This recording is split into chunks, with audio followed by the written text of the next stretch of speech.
में आप सभी को स्वागत करते हैं पंकज स्काई कोचिंग में। अगर ये वीडियो देख रहे हैं तो प्लीज़ चैनल को लाइक एंड सब्सक्राइब करें और अपने दोस्तों को शेयर करें। ये क्लास 9th का सामाजिक विज्ञान है। इतिहास का प्रश्न बताते हैं। प्रश्न है, पहला है, यूरोप में मध्यकाल को अंधकार का युग क्यों कहा जाता है? उत्तर, मध्यकालीन यूरोप में समाजवादी प्रवृत्ति थी। हल्का छोटा कर लेते हैं। इस काल में यहाँ पर होगा सिर्फ नो तो व्यापार, वाणिज्य, गतिशीलता और नो ही धर्म का स्वरूप उदार एवं मानवीय था। लोगों में अंधविश्वास था। यही कारण है कि यूरोप में मध्यकाल में अंधकार का युग कहा जाता है।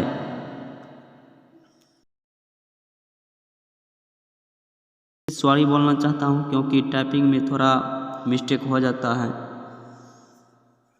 अगला है, फ्रांस की क्रांति के बौद्धिक कारणों का उल्लेख करें।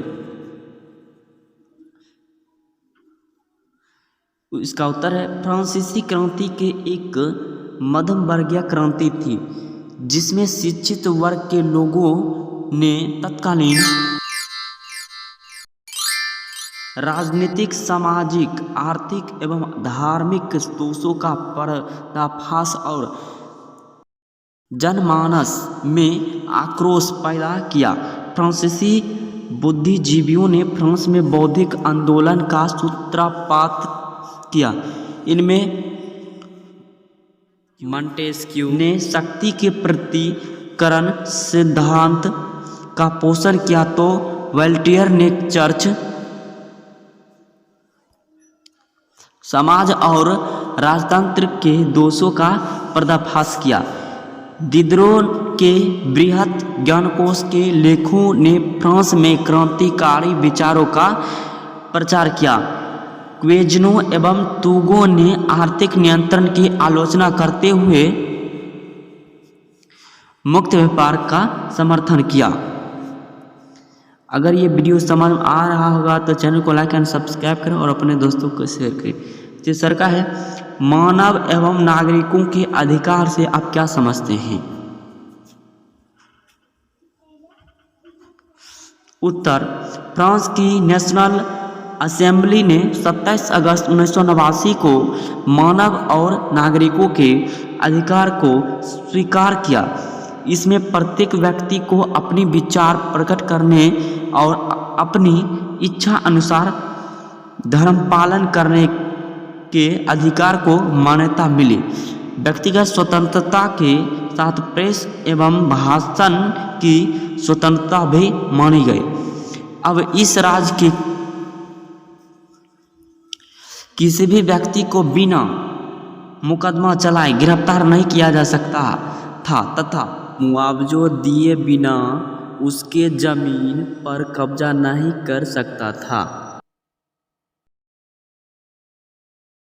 राष्ट्रीय संघ क्यों असफल रहा? इसका उत्तर है, राष्ट्रीय संघ बड़े बड़े राज्यों के स्वार्थ तथा साम्राज्यवादी भावनाओं पर नियंत्रण नहीं रख सका।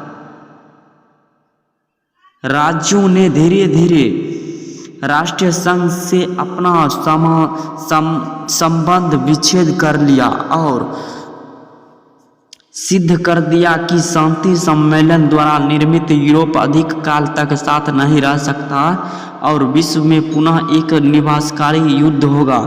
इस तरह राष्ट्रीय संघ अस्तित्वहीन सा हो गया। अगला है 5 नंबर प्रश्न, क्या साम्यवाद के भय ने जर्मन पूंजीपतियों को हिटलर का समर्थक बनाया? इसका उत्तर है, विश्व आर्थिक मंदी का सर्वाधिक प्रभाव जर्मनी पर हिटलर ने मध्य वर्ग और बेकार नौजवान का अपना प्रभाव समर्थक बना लिया। उसने पूरे जर्मन में साम्यवाद का हवा खड़ा कर उसने अवगुण को प्रचारित किया। जर्मनी के उद्योगपतियों में साम्यवाद का भय उत्पन्न हो गया। वह अपने रक्षा के लिए हिटलर पर निर्भर हो गया। इस तरह साम्यवाद का भय ने जर्मनी पूंजीपतियों का हिटलर का समर्थक बनाया। यहाँ पर थोड़ा टाइपिंग कर्म गलत हो गया है, भाई नहीं होगा यानी भय होगा, यहाँ भय होगा। भाई ने जर्मन पूंजीपतियों को हिटलर का समर्थक बनाया। जो भी वर्ड गलत है उसको हम बोल देते हैं ताकि आप सभी को दिक्कत नहीं हो याद करने में। अगला, झूम खेती से आप क्या समझते हैं? उत्तर, सभ्यता के प्रारंभ में जहाँ अधिक जंगल था वहाँ लोगों ने जंगल को काटकर खेती करना प्रारंभ किया। आज भी पहाड़ी क्षेत्र में बहुत से आदिवासी समाज में झूम खेती प्रचलित है, क्योंकि आदिवासी समाज पृथ्वी का माता मानकर उस पर हल नहीं चलाना चाहते हैं। अतः वे वर्षा से पहले जंगल में आग लगा देते हैं और उसके राख पर बीज छिड़क देते हैं। वर्षा होने पर उस बीज से पौधे निकल जाते हैं, जिसको हम झूम की खेती कहते हैं। अगला है, फ्रांस की क्रांति का इंग्लैंड पर क्या प्रभाव पड़ा? नेपोलियन का विजय अभियान इंग्लैंड पर भी हुआ, जबकि इंग्लैंड आगे चलकर उसके पतन का कारण बना। फिर भी इस क्रांति का इतना अधिक असर इंग्लैंड में दिखा कि वहाँ की जनता ने भी सामंतवाद के विरुद्ध आवाज़ उठानी शुरू कर दी। सफल स्वरूप 1832 ईस्वी में इंग्लैंड में संसदीय सुधार अधिनियम पारित हुआ, जिसके द्वारा वहाँ के जमींदारों की शक्ति समाप्त कर दी गई और जनता के लिए अनेक सुधारों का मार्ग प्रस्तुत हुआ।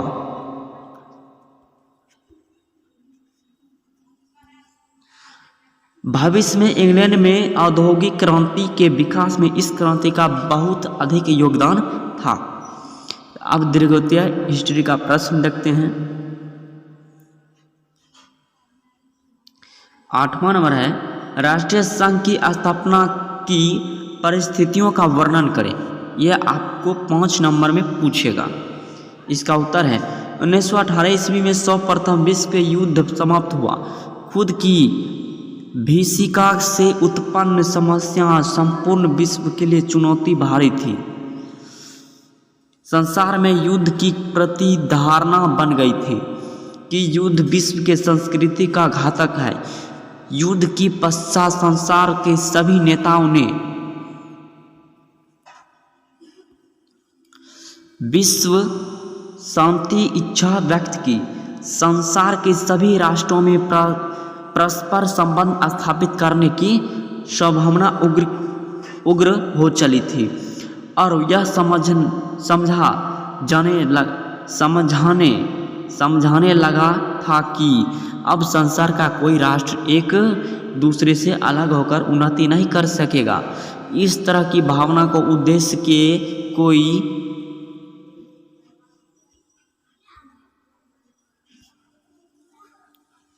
कारण थे। इस समय तक यूरोप में किसी ऐसी प्रभावशाली संस्था का अभाव था जो पारस्परिक वार्तालाप के माध्यम से विभिन्न राष्ट्रों के झगड़ों का समाधान कर युद्ध को टालने का सार्थक प्रयास करती है। अतः युद्ध के आरंभ से ही इंग्लैंड, फ्रांस, अमेरिका आदि देशों ने इस बात की आवश्यकता पर बल दिया, परंतु युद्ध के तनाव भरे माहौल में यह संभव नहीं था। युद्ध समाप्ति के बाद लोगों में यह भावना और अधिक उग्र हो गई कि वह अंतर्राष्ट्रीय हैं। इसलिए युद्ध का उन्नति होने के बाद संसार के प्रमुख राष्ट्रों ने एक ऐसी संस्था का निर्माण करने का निर्णय लिया जिसके द्वारा विश्व के राज्यों के अपनी आपसी झगड़े शांतिपूर्वक निपटाए जा सके और राष्ट्रीय मामलों पर विचार विमर्श किया जा सके। 1919 ईस्वी में युद्ध की समाप्ति के पश्चात पेरिस में हुई शांति सम्मेलन में राष्ट्र संघ की स्थापना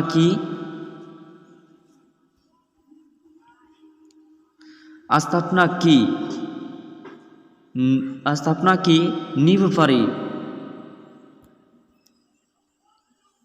इसका मुख्य श्रेय अमेरिका के तत्कालीन राष्ट्रपति वुडरो विल्स को जाता है। उन्होंने अपने 14 सूत्री प्रस्तावों में किसी अंतर्राष्ट्रीय संघ की